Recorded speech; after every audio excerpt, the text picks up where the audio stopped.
Jembatan gantung Cimanuk adalah salah satu warisan infrastruktur Belanda yang hingga kini terbengkalai di wilayah Jawa Barat. Berikut beberapa detail dan kisah seputar jembatan ini.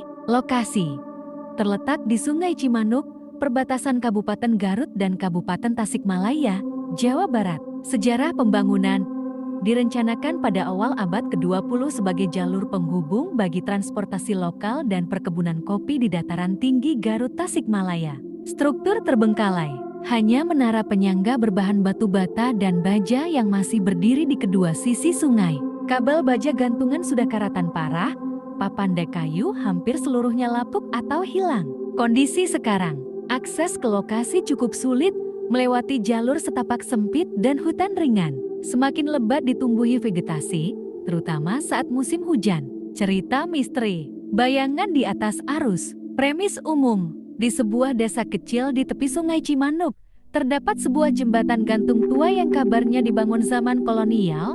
Masyarakat setempat percaya bahwa malam-malam tertentu, sosok berkabut menampakkan diri di tengah jembatan, menanti siapapun yang berani lalu menyeberangnya. Setiap bab akan mengungkap lapisan misteri dari cerita masa lalu, legenda lokal, hingga ancaman nyata yang mengikuti para karakter. Bisikan angin senja. Senja mulai merunduk di balik pepohonan mahoni yang berjajar di tepian Sungai Cimanuk. Hawa dingin merembes, membawa kabut tipis yang melayang di atas permukaan air. Aksa, pemuda desa berusia 22 tahun, hendak menyeberang jembatan gantung itu untuk pulang setelah membantu pamannya di kebun kopi. Tiang kayu jembatan berderit saat ia menjejakkan kaki di papan yang lapuk. Sudah jam 10 malam. Nak, hati-hati, panggil Pak RT dari kejauhan, menyalakan senter yang berpendar lemah. Aksa hanya mengangguk dan melanjutkan langkahnya, mengabaikan rasa ngeri yang tiba-tiba menyergap. Setengah jalan, titian bambu itu bergoyang hebat meski angin tak kencang. Aksa terhenti. Dari balik lokan, terdengar suara bisikan lembut, namun menusuk. Jangan lewat, janganlah. Jantungnya berdegup kencang. Ia menoleh, tapi yang tampak hanya gelap pekat dan kabut menari di sela lampu senter. Dengan tangan gemetar, Aksa meraih pegangan kawat. Seketika, bayangan putih melintas cepat di ujung pandangannya sepintas mirip sosok perempuan berkebaya kusam. "Siapa kau?"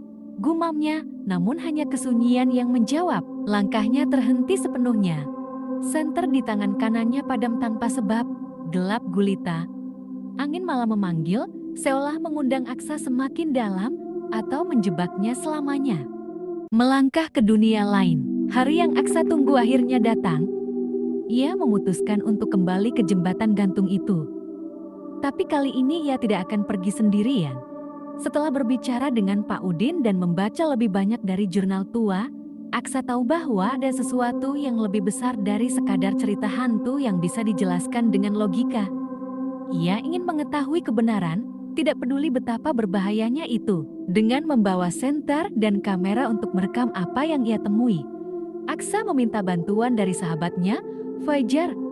Fajar adalah seorang yang skeptis terhadap hal-hal mistis, selalu mencari penjelasan rasional atas segala sesuatu yang tampaknya aneh. "Jadi, kita benar-benar mau menyusup ke jembatan itu tengah malam?" tanya Fajar dengan nada geli, meskipun di matanya tergambar ketegangan. "Ya, kita harus mencari tahu sendiri. Kalau ada sesuatu di sana, kita harus siap," jawab Aksa dengan tekad yang semakin bulat. Malam itu, mereka berdua mendekati jembatan gantung dari arah desa. Udara terasa lebih dingin dari biasanya, dan kabut tipis mulai menyelimuti jembatan yang tampak lebih besar dan menakutkan di bawah sinar bulan.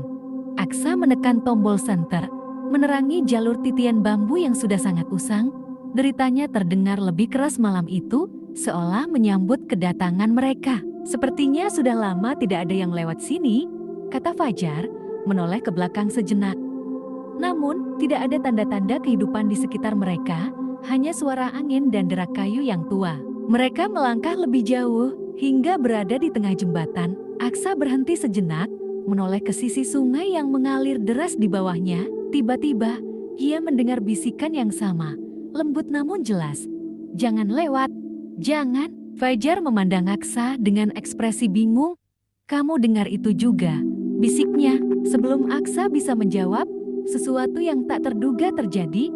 Seberkas cahaya putih menyapu jembatan dan sekelebat bayangan perempuan itu muncul, melayang di ujung pandangan mereka. Bayangan itu terlihat seperti Rati atau sosok yang menyerupainya.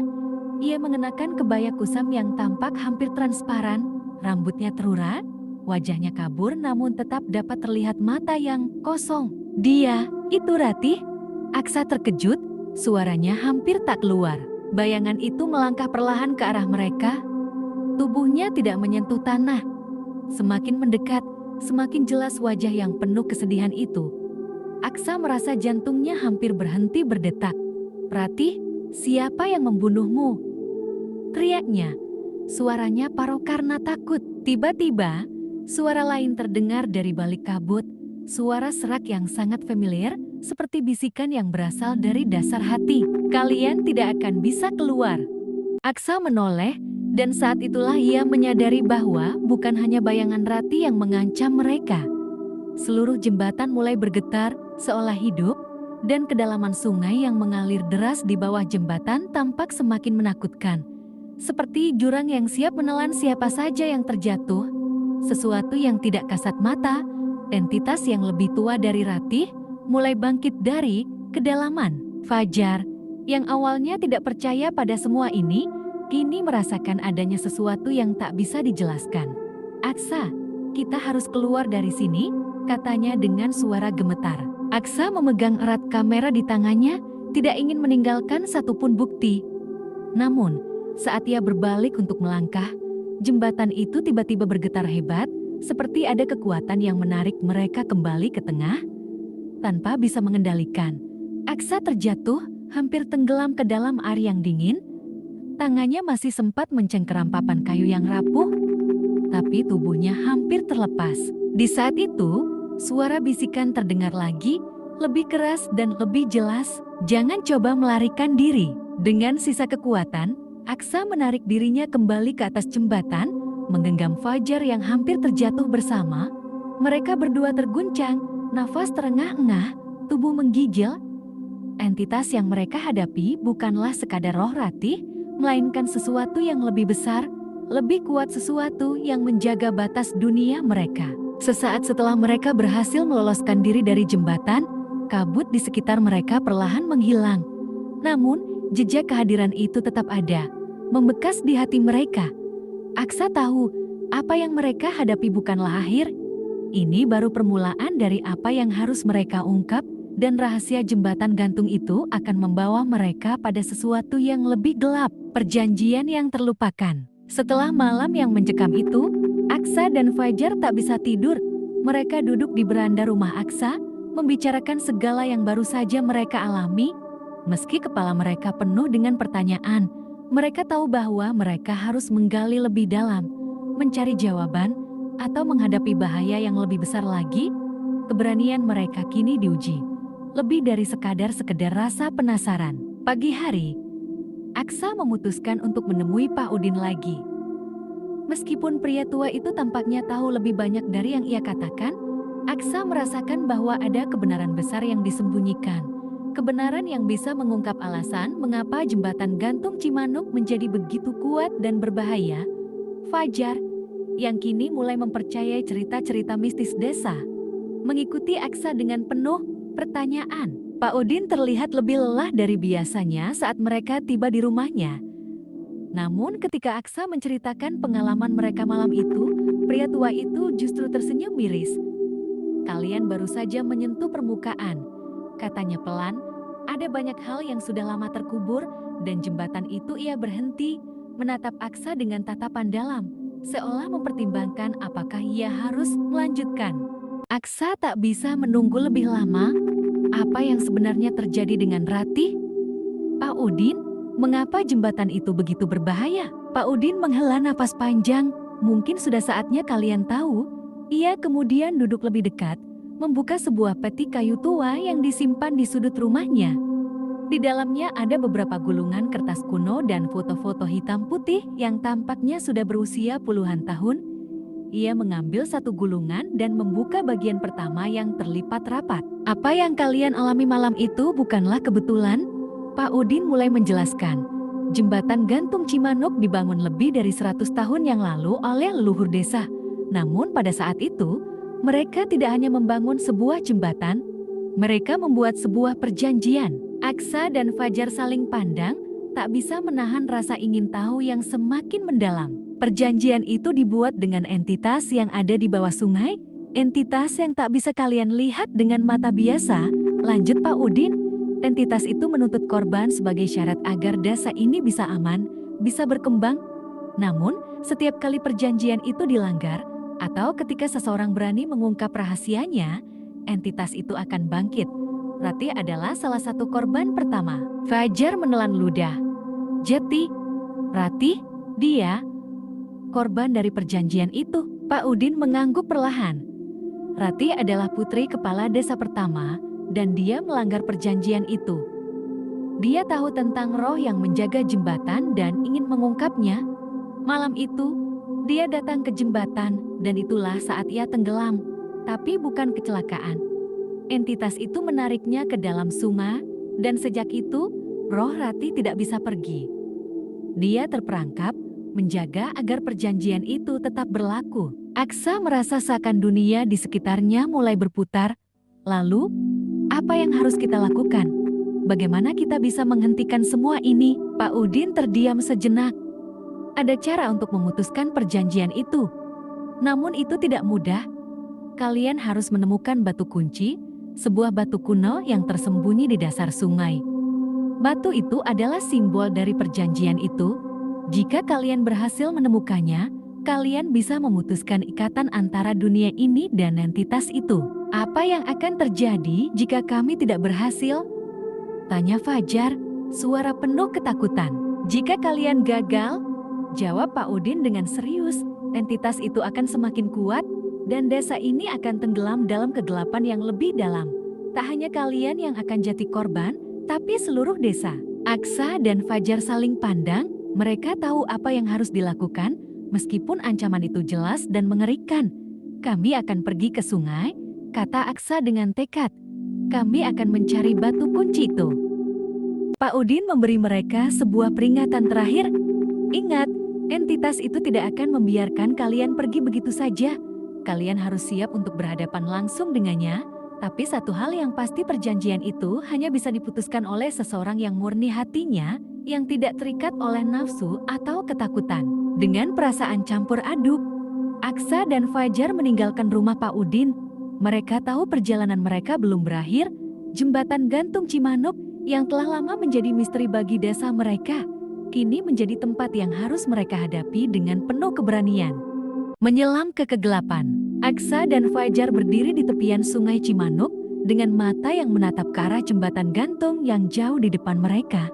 Kabut pagi masih menggantung di udara dan sungai itu tampak lebih gelap dari biasanya, seolah menyembunyikan rahasia-rahasia yang dalam di dasar arusnya.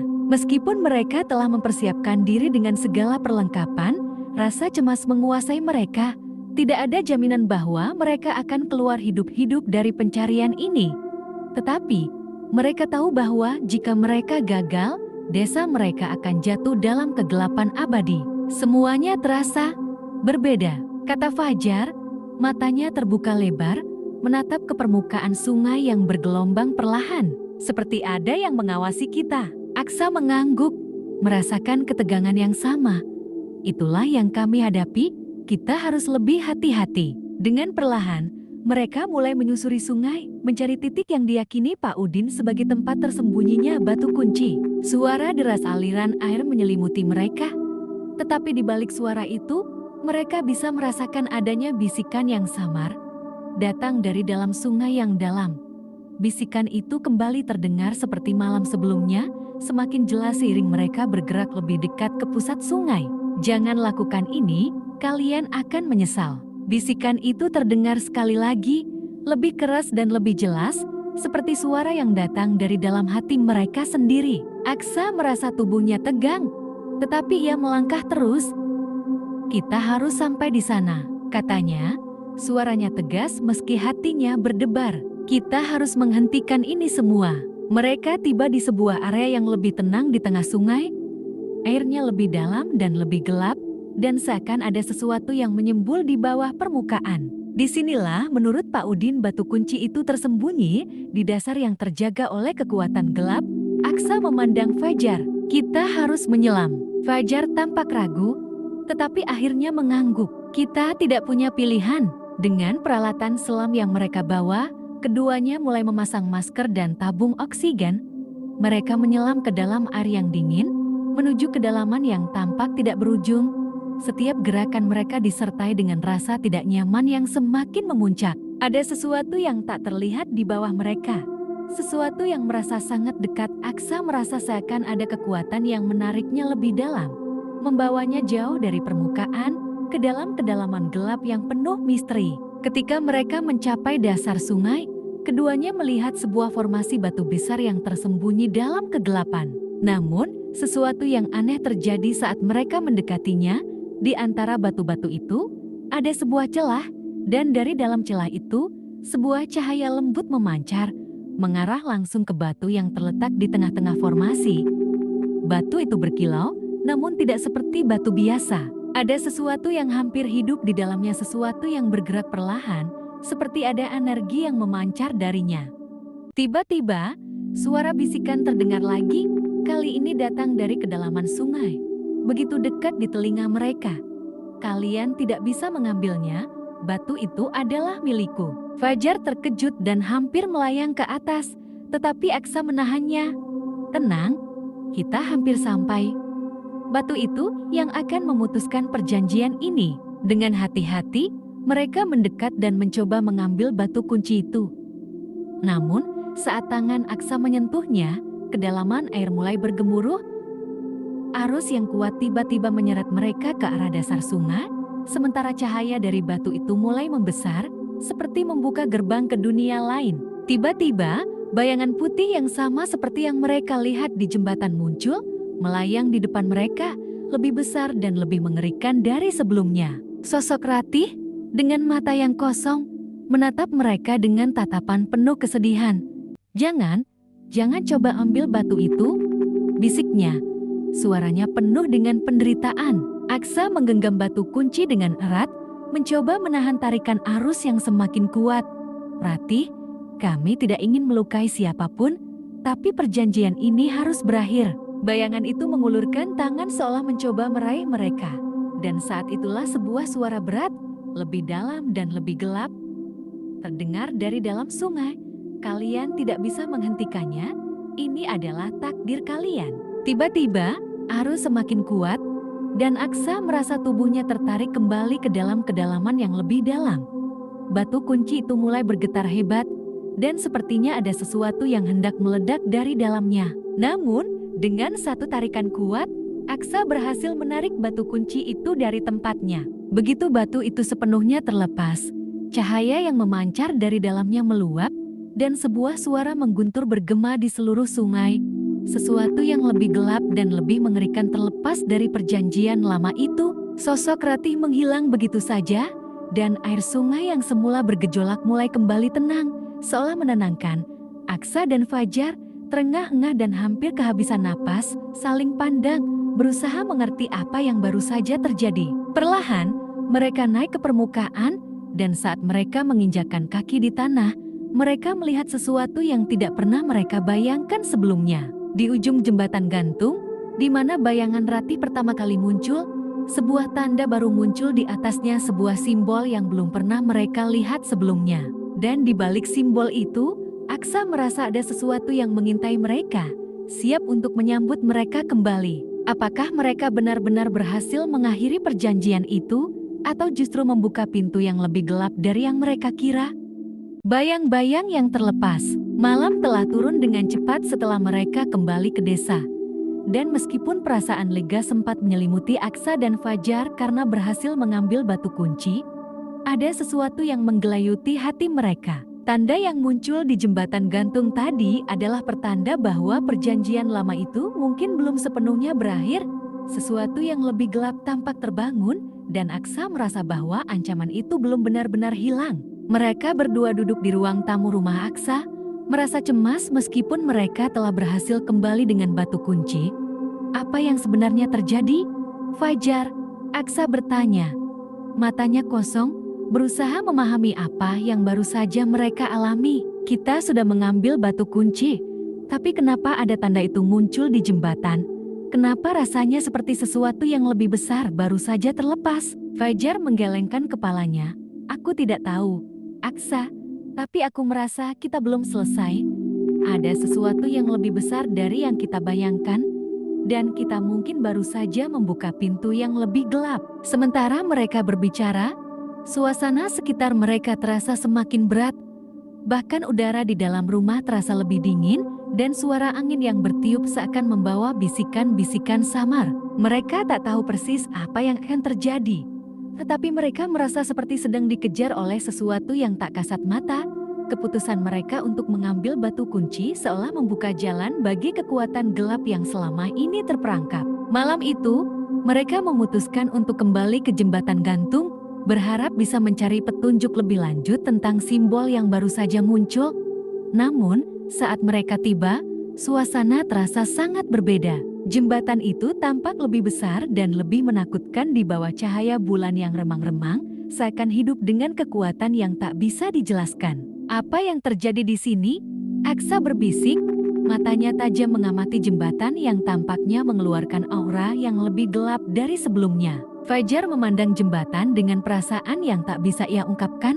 Aku merasa seperti kita sedang dilihat, seperti ada sesuatu yang memantau setiap gerakan kita. Tiba-tiba, suara bisikan kembali terdengar. Kali ini lebih keras dan lebih nyata. Kalian tidak tahu apa yang kalian lepaskan. Aksa dan Fajar menoleh dengan cepat, namun tidak ada siapapun di sekitar mereka. Suara itu datang dari dalam, dan mereka tahu bahwa entitas yang selama ini terperangkap di bawah perjanjian itu tidak akan membiarkan mereka begitu saja. Sesuatu telah terbangun, sesuatu yang lebih kuat dari Ratih, lebih kuat dari apapun yang mereka bayangkan. Ketika mereka melangkah lebih dekat ke jembatan, tanah di sekitar mereka mulai bergetar, dan udara terasa semakin padat. Tiba-tiba, kabut tebal menyelimuti mereka, menutupi segala yang ada di sekitar. Dalam kabut itu, mereka melihat bayangan yang muncul, lebih gelap dan lebih menakutkan daripada sebelumnya. Bayangan itu bukan lagi Ratih, tetapi sosok yang lebih besar, sesuatu yang tidak bisa dijelaskan dengan kata-kata. Mata yang kosong, tubuh yang tidak berbentuk, tetapi jelas ada kekuatan yang begitu besar di dalamnya. Suara yang keluar dari sosok itu adalah suara yang bukan berasal dari dunia manusia. Suara yang berat dan menggetarkan. Sudah terlalu lama kalian bermain-main dengan takdir. Suara itu menggema di udara, membuat jantung mereka berdebar dengan cepat. Perjanjian itu bukan hanya untuk desa ini, itu adalah penghubung antara dua dunia. Kalian baru saja membuka pintu yang tidak bisa ditutup kembali. Aksa dan Fajar mundur seiring dengan semakin dekatnya sosok itu, yang kini mulai melayang di udara. Apa yang kau inginkan dari kami? Teriak Aksa, berusaha menahan ketakutan yang semakin menggigit. Sosok itu mengangkat tangan, dan Aksa merasakan udara di sekitarnya berubah menjadi lebih padat, seolah-olah ruang itu sendiri berbalik melawan mereka. Kalian sudah memutuskan perjanjian itu, tapi tak ada yang bisa menghapus jejak yang telah ditinggalkan. Kalian telah membuka jalur antara dunia yang terlarang dan dunia ini. Sekarang, semuanya akan jatuh. Tiba-tiba, tanah di bawah mereka pecah dan suara gemuruh terdengar dari kedalaman tanah. Sosok itu semakin mendekat dan Aksa merasa tubuhnya seperti terkunci dalam cengkeraman kekuatan yang tak bisa dia lawan. Fajar yang berada di sampingnya tampak semakin tercekik oleh kabut yang semakin tebal. Namun, pada saat yang hampir sama, Aksa merasa ada sesuatu yang memancar dari dalam dirinya, sebuah kekuatan yang belum pernah ia sadari sebelumnya, sesuatu yang muncul seiring dengan pemahaman tentang apa yang harus ia lakukan. Kita harus menghentikan ini, Fajar, katanya dengan suara yang lebih tegas dari sebelumnya. Ia memandang batu kunci yang masih ada di tangannya, merasa ada kekuatan besar yang terhubung dengan batu itu. Batu kunci adalah simbol yang menghubungkan dunia ini dengan dunia yang lain. Aksa berbisik, jika kita mengembalikannya, mungkin kita bisa menutup pintu ini untuk selamanya. Dengan keyakinan baru, Aksa melemparkan batu kunci itu ke tengah jembatan. Batu itu terbang di udara, melesat ke atas, dan saat menyentuh permukaan jembatan, cahaya yang sangat terang memancar, mengeluarkan suara ledakan yang mengguncang tanah di sekitar mereka. Sosok yang mengerikan itu menjerit, tubuhnya terbakar oleh cahaya yang keluar dari batu kunci. Ketika cahaya mereda, sosok itu menghilang dan kabut yang menyelimuti mereka pun lenyap, hanya ada kesunyian yang mendalam. Aksa dan Fajar berdiri terdiam, nafas mereka tercekat. Mereka tahu bahwa pertempuran mereka belum berakhir, tetapi setidaknya malam ini, mereka berhasil menutup satu pintu gelap yang terbuka. Namun, Aksa merasakan bahwa ini baru awal dari perjalanan mereka, bahwa ada lebih banyak rahasia yang harus diungkap, lebih banyak ancaman yang harus dihadapi. Jejak yang tersisa. Aksa dan Fajar berdiri di tengah jembatan gantung, di mana segala kejadian tadi seakan telah menghapuskan segalanya dalam sekejap. Meski sosok entitas yang menakutkan itu menghilang, ada rasa tidak tenang yang merayapi mereka. Perasaan seperti ada sesuatu yang tersisa di antara mereka dan dunia yang baru saja mereka selamatkan, sebuah jejak yang belum sepenuhnya terhapus. Apa yang baru saja terjadi? Aksa, Fajar bertanya, suaranya serak. Apa kita benar-benar berhasil menutup pintu itu? Aksa menatap ke arah jembatan, matanya penuh dengan kecemasan. Batu kunci yang tadi mereka lemparkan kini sudah menghilang, menyatu dengan jembatan, namun tanda yang muncul sebelumnya tetap ada, memudar perlahan, seolah masih mengingatkan mereka bahwa tidak semua hal bisa diselesaikan begitu saja. Aku tidak tahu. Fajar, jawab Aksa, suaranya rendah. Tapi perasaan ini aku merasa kita belum sepenuhnya aman. Sesuatu yang lebih besar daripada yang kita bayangkan masih mengawasi kita. Mereka berdua merasa lelah, tubuh mereka gemetar setelah peristiwa yang luar biasa ini.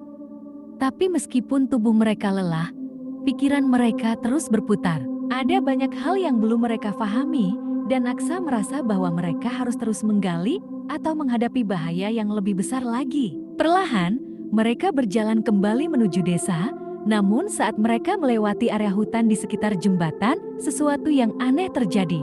Pohon-pohon tampak lebih gelap dari biasanya, seakan menghalangi cahaya bulan yang biasanya lembut. Ranting-ranting kayu berdesir seperti ada sesuatu yang bergerak di antara mereka. Aksa dan Fajar berhenti, merasakan perubahan suasana yang tiba-tiba. Ada yang salah, kata Fajar dengan suara pelan, matanya waspada.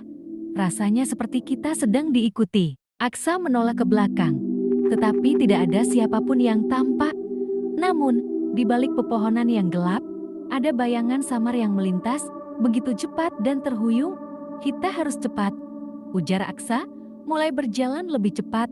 Ada sesuatu yang tidak beres di sini. Tiba-tiba, mereka mendengar suara keras dari arah jembatan. Suara gemuruh, seperti ada sesuatu yang ambruk. Ketika mereka berbalik, mereka melihat bahwa jembatan gantung itu telah bergetar hebat dan bagian-bagian kayu tampak mulai retak. Seperti ada kekuatan yang sedang menguasai jembatan itu, menariknya kembali ke dalam kekosongan yang lebih gelap. Jembatan itu seperti hidup, Fajar berteriak. Panik, apa yang terjadi? Aksa tidak bisa menjawab. Dia hanya bisa berlari secepat mungkin menuju jembatan yang sedang bergetar itu. Namun, begitu mereka sampai di ujung jembatan, sesuatu yang lebih mengejutkan terjadi. Sebuah suara besar, penuh kekuatan, terdengar dari bawah jembatan, menggelegar ke udara. Kalian pikir kalian bisa menghentikan kami? Suara itu menggema, lebih dalam dari sebelumnya. Kalian hanya membuka pintu yang lebih besar dari yang kalian bayangkan. Tidak ada yang bisa mengalahkan kami. Tiba-tiba, tanah di bawah jembatan mulai retak, dan sesosok makhluk besar muncul dari bawah tanah. Ia tak tampak sepenuhnya fisik, melainkan lebih seperti bayangan yang bergerak, penuh dengan wajah-wajah yang menjerit dan tangan-tangan yang merayap keluar dari tanah. Mereka adalah bayang-bayang jiwa yang terperangkap, korban-korban lama yang tak pernah lepas dari perjanjian itu. Aksa dan Fajar terdiam, menatap sosok itu dengan rasa takut yang semakin besar. Sosok itu terus mendekat, mengeluarkan suara yang menggetarkan. Kami bukan hanya entitas dari dunia ini. Kami adalah bayang-bayang dari setiap perjanjian yang pernah ada. Dan kalian telah membebaskan kami. Fajar menggenggam tangan Aksa dengan herat, berusaha tetap tenang meskipun ketakutan mulai menyelimuti mereka. Apa yang harus kita lakukan? Aksa, kita sudah mencoba semuanya. Aksa memandang ke arah jembatan yang bergetar hebat, lalu kembali menatap sosok yang semakin mendekat. Kita tidak bisa menyerah. Perjanjian ini belum berakhir. Kita harus menghentikan mereka selamanya. Dengan itu, Aksa memutuskan untuk melakukan apa yang sudah dia pikirkan sejak pertama kali menghadapinya. Dia menggenggam sesuatu yang ada di sakunya, sebuah pecahan batu yang ditemukan di dasar sungai bersama batu kunci tadi. Batu itu tampak biasa saja, namun Aksa merasa ada sesuatu yang kuat dari dalamnya, seakan itu adalah kunci terakhir untuk menutup semuanya. Dia melangkah maju, menghadap makhluk itu dengan tekad yang semakin membara. "Kalian tidak akan menang," teriaknya, melemparkan pecahan batu itu ke udara. Batu itu melayang, berputar, dan kemudian bersinar terang, meledak dengan cahaya yang begitu kuat hingga membuat makhluk itu berhenti sejenak. Namun, ketika cahaya mulai memudar, Aksa merasakan bahwa ini masih jauh dari selesai. Sosok bayang-bayang itu kembali menggeram, dan kali ini, ia berbicara dengan suara yang lebih mengancam. "Kalian hanya menunda kehancuran? Kegelapan ini takkan pernah hilang. Bahkan jika kalian menghancurkan kami akan selalu kembali. Selama ada perjanjian yang belum terputus, kami akan kembali lebih kuat lagi." Aksa merasa tenggelam dalam rasa putus asa. Namun, dalam kegelapan yang mulai merayapi mereka, sebuah suara lembut terdengar di telinganya, suara Ratih. "Kalian masih punya kesempatan. Jangan biarkan mereka menang." Aksa menatap Fajar, dan dengan satu keputusan bulat, mereka berdua bersiap menghadapi tantangan terakhir yang akan menentukan nasib mereka, desa mereka, dan dunia yang telah lama terpisah oleh perjanjian kuno ini. Pertarungan terakhir, kegelapan semakin merayapi desa mereka, dan Aksa merasa seolah-olah setiap sudut dunia itu mulai menghilang ke dalam bayang-bayang yang tak terhindarkan.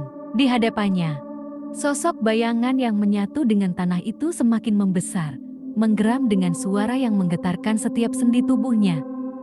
Tangan-tangan yang muncul dari dalam tanah terus berusaha menjangkau mereka, seakan ingin menarik mereka ke dalam kegelapan yang tak berujung. Aksa menatap Fajar yang berdiri di sampingnya, keduanya merasakan ketegangan yang semakin memuncak di sekeliling mereka. Pohon-pohon tampak bergoyang dengan angin yang semakin kencang.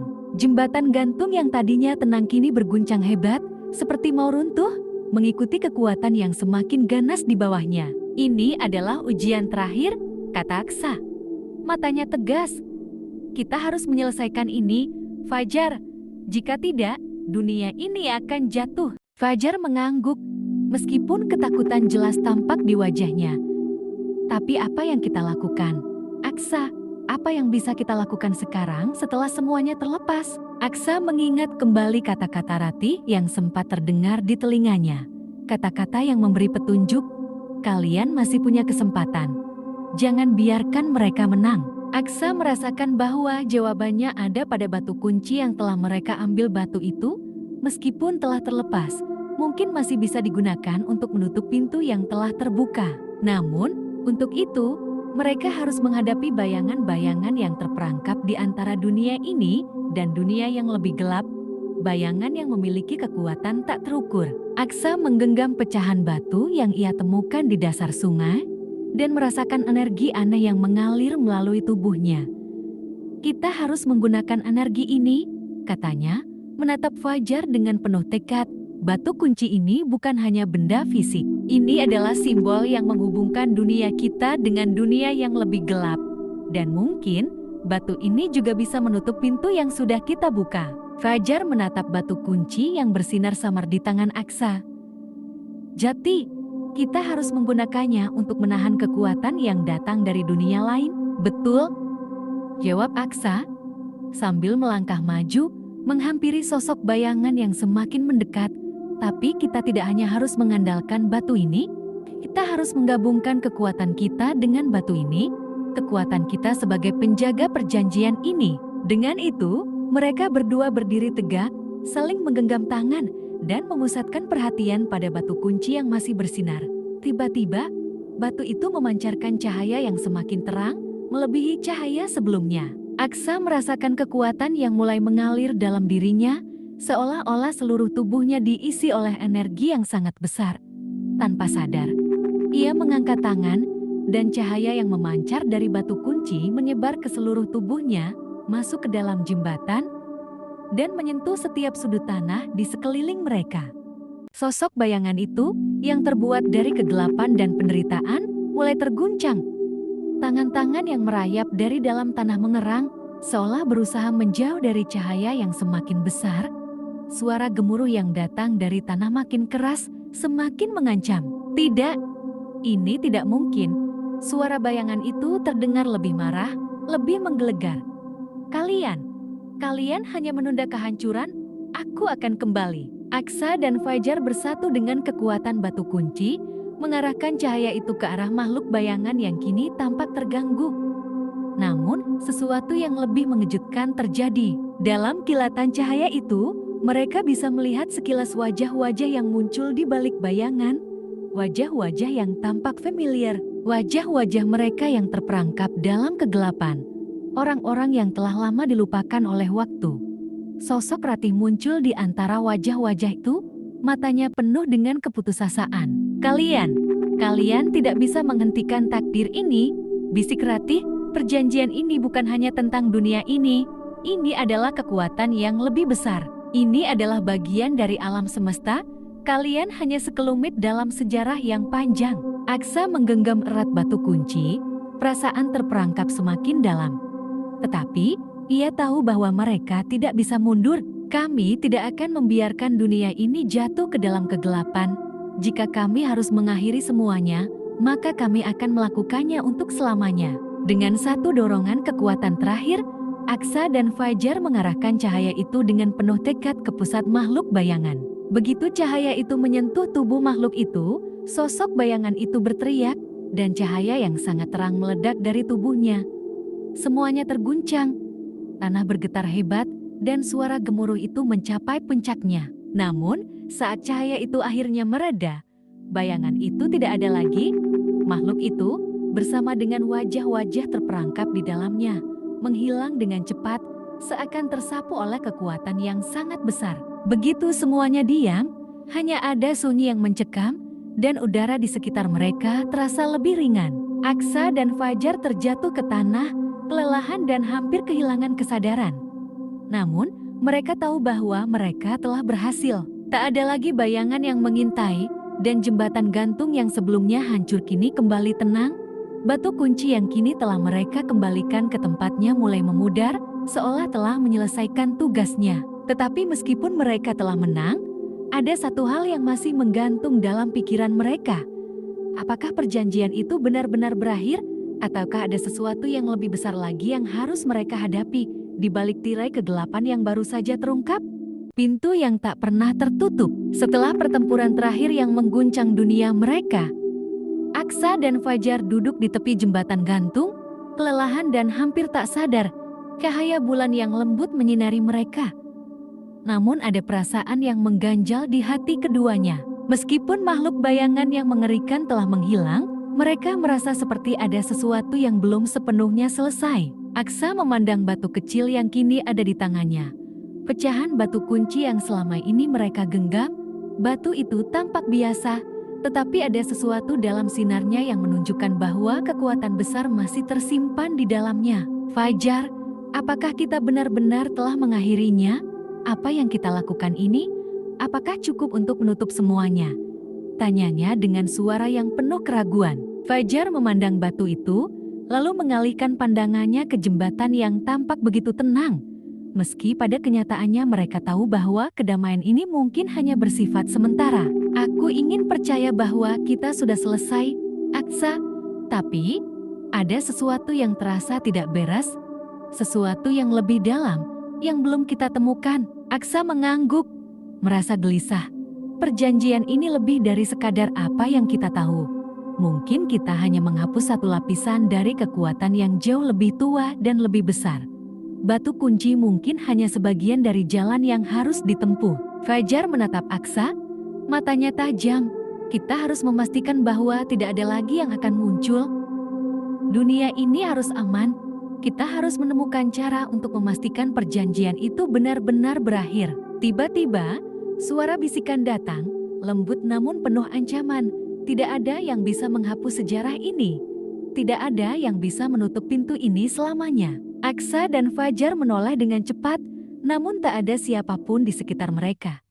Suara itu terdengar seolah-olah datang dari dalam pikiran mereka, lebih dalam dari sebelumnya. Seperti suara-suara yang terperangkap dalam waktu, suara-suara yang berasal dari mereka yang telah menjadi bagian dari perjanjian yang tak terputus. Wajah Ratih muncul dalam bayangan, sekali lagi, matanya penuh dengan penyesalan. "Kalian tidak mengerti," bisik Ratih. Suaranya terasa seperti angin yang meresap ke dalam jiwa mereka.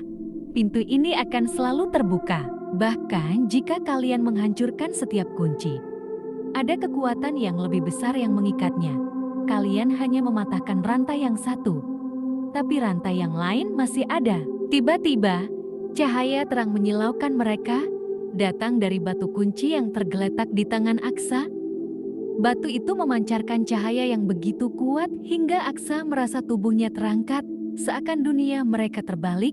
Di tengah cahaya itu, mereka bisa melihat gambaran-gambaran masa lalu, gambaran dari orang-orang yang telah membuat perjanjian kuno ini. Mereka melihat sosok-sosok yang menyerah pada kekuatan itu, yang berjanji untuk menjaga perbatasan antara dunia ini dan dunia yang lebih gelap. Mereka melihat tempat-tempat yang telah lama dilupakan, dan rahasia yang tersimpan di bawah tanah, di bawah jembatan gantung itu. "Apakah ini perjalanan kita?" Aksa bertanya. Terhenyak, Ratih muncul lagi, kali ini dengan wajah yang lebih jelas. "Kalian telah menyelamatkan dunia ini, tapi dunia itu, dunia yang lebih gelap, tidak akan pernah berhenti mencari jalan untuk kembali. Pintu ini mungkin tertutup sementara, tapi selalu ada kemungkinan untuk terbuka lagi. Kalian telah melakukan yang terbaik, tetapi kalian tidak bisa menghapus jejak yang telah ada." Aksa dan Fajar merasakan tekanan yang luar biasa saat suara Ratih menghilang, meninggalkan mereka dengan keheningan yang semakin pekat. Tiba-tiba, batu kunci yang ada di tangan Aksa pecah, retak menjadi beberapa bagian kecil, dan sebuah suara terdengar di dalam kepalanya. "Jangan pernah lupakan jalan kalian, kekuatan yang terus ada." Beberapa bulan berlalu sejak pertempuran terakhir mereka di jembatan gantung Cimanuk, desa itu telah kembali ke kehidupan normal, tetapi perasaan Aksa dan Fajar tidak sama. Mereka sering melihat ke arah jembatan, berusaha memahami apakah benar-benar aman sekarang. Ada rasa seperti sesuatu yang tidak pernah benar-benar pergi, dan meskipun mereka telah berhasil menutup sebagian besar dari perjanjian yang mengikat dunia mereka dengan dunia yang lebih gelap, Aksa merasa bahwa ancaman itu akan selalu ada, bersembunyi di balik bayang-bayang. Pada suatu malam yang tenang, Aksa duduk di tepi sungai, memandangi batu-batu kecil yang terbawa arus. Fajar duduk di sampingnya, melihat ke langit yang dihiasi bintang. Tidak ada yang mengganggu mereka.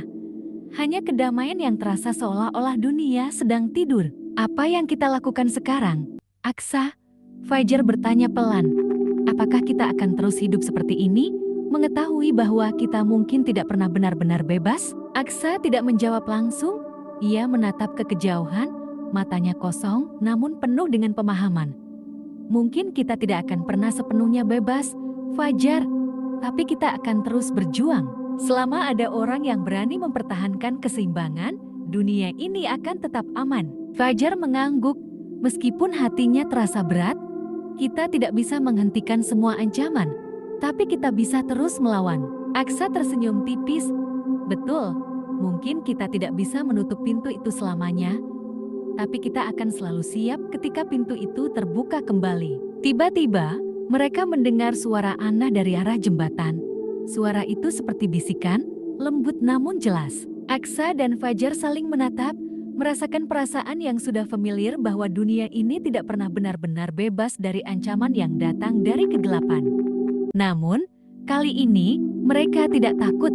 Mereka tahu bahwa mereka tidak sendirian. Selama mereka masih bersama, selama mereka masih berjuang, dunia ini akan terus bertahan. Jika pintu itu kembali terbuka, kata Aksa, kita akan siap. Dan dengan itu, mereka melangkah maju, siap menghadapi apapun yang akan datang karena mereka tahu, meskipun kegelapan selalu mengintai, Ada cahaya yang selalu bisa mereka bawa ke dalam dunia ini. Akhir cerita. Terima kasih telah mengikuti perjalanan Aksa dan Fajar dalam menghadapi perjanjian kuno yang gelap dan penuh misteri. Meski pertempuran mereka telah berakhir, dunia mereka tetap penuh dengan rahasia yang akan terus menyelimuti mereka.